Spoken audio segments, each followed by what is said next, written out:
I hate the expression, it is what it is. You know, you're having a bad day, like, oh, I got a flat tire, my boyfriend broke up with me, and your friend's like, well, it is what it is. I'm like, no, it isn't. It isn't what it is. It just is. Right? You shouldn't have to repeat, it is what it is. You should just be able to say, it is. Unless maybe you say it is, and someone goes, what?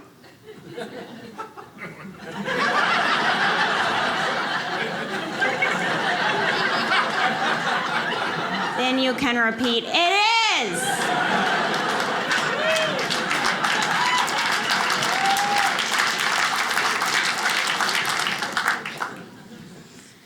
The same friend got a tattoo recently. She's so proud of it. She's like, Erica, I just got a new tattoo of a hummingbird.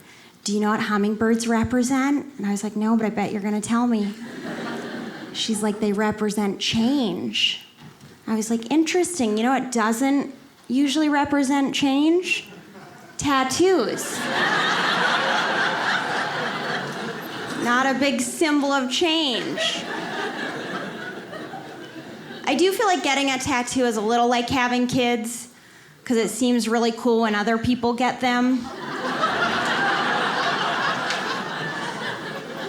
But then you get one and you're like, shoot, I have this forever now? It's not gonna be cute in 10 years.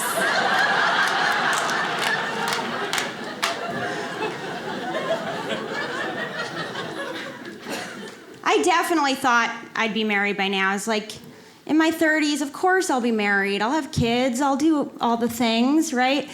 But now I'm starting to look at the bright side. I feel like if you're in your 30s and you're not married and you don't have kids, it's a little like breaking even in a casino. Like you didn't win, but you didn't not win.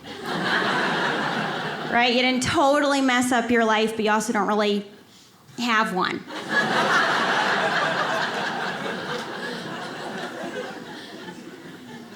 And my sister has two very cute kids. She has a 5-year-old and a 3-year-old. And the 5-year-old, her name's Annabelle. And recently my sister was like, I just want you to get married.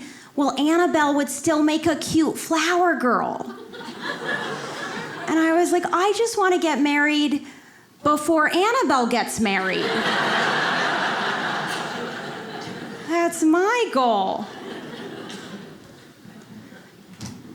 I went to a dermatologist recently, and he was like trying to sell me Botox. He was like, go like this, and I went like this, and he's like, yep, you got those lines. And he's like smiling. I was like, and he's like, yep, you got those lines. I was like, what if I just don't make those faces, you know? I just like stand really still. And then he's like, how old are you? And I was like, I'm 30.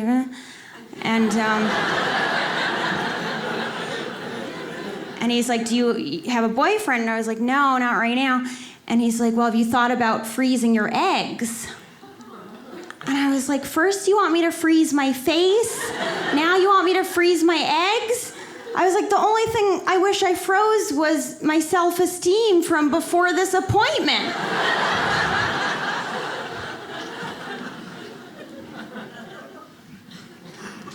My parents have been married a long time. They've been married for 41 years. Yeah, 41 years. Has anyone been married that long here? Really? How, 40 years? 42? You said almost. Are you counting backwards?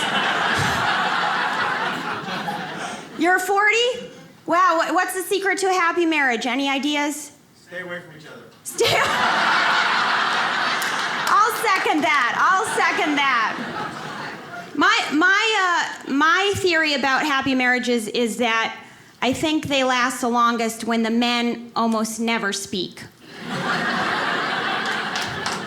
Because they usually say the wrong thing, you know, it's usually not right. And I feel like if they don't speak, we'll just assume they're thinking the right thing, you know? We'll just assume. So my parents have been married a long time, and I think it's partially because my dad almost never talks, and my mom does all the talking. And part of it is I think my dad just can't leave my mom because he's in a wheelchair. loves her, but where is he going? Realistically, right? Where is he gonna go?